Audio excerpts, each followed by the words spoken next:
ఉన్నటువంటిది ఇట్లాంటి ఈ చర్చ అంతా నడుస్తుంది. ఆ ప్రజాస్వామ్యతమైనటువంటి అవకాశాన్ని దుర్వినియోగం చేసుకున్నది వైసీపీ, తప్పు వాళ్ళది. దాంట్లో ఆటోమేటిక్ మరి అభ్యర్థి లేనప్పుడు ఎమ్మెల్యే ఏం చేయాలి మరి స్పీకరు? కాబట్టి ఆ క్వశ్చన్ ని వాయిదా ఇస్తున్నారు. దానివల్ల ఏంటంటే ఆ క్వశ్చన్ ఆన్సర్ బయటికి రాదు. వీళ్ళు మంచి ఉద్దేశంతోనే పాయింట్ బయటికి రావాలని ట్రై చేస్తున్నారు, ఆన్సర్ బయటికి రాదు. ఇప్పుడు ఈ ట్రిప్ ఆన్సర్ అన్న దాంట్లో ప్రింటింగ్ లో ఇచ్చారు, అది పేపర్ లో రాదు. సాక్షి వాళ్ళు కూడా వేయట్లేదు దాన్ని.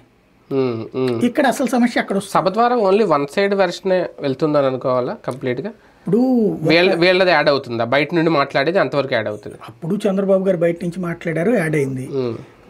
వెర్షన్ కి ఏం ప్రాబ్లం లేదు, దానికి కౌంటర్ ఇట్ నుంచి కూడా ఉంటుంది. ఏంటంటే రాజ్యాంగబద్ధమైనటువంటి స్థితి నుంచి దూరం అవుతున్నాం మనం. రాజ్యాంగబద్ధంగా సభలో చర్చ జరగాలి, ఆ చర్చ మనం అందరం వినాలా. ఈ చర్చలో పాయింట్స్ ఉంటాయి. నేనేమనుకునేవాడిని అంటే మొట్టమొదట ఫీల్డ్లోకి వచ్చినప్పుడు అసెంబ్లీ కవర్ చేయడం చాలా గొప్ప అనుకునేవాడిని.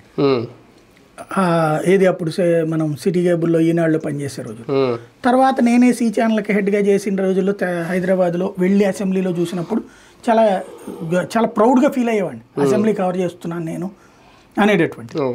అప్పుడున్న నిర్మాణాత్మక చర్చలు అప్పుడు నేనేమనుకునేవాడిని అంటే ఎవరో వృద్ధులు వీళ్ళు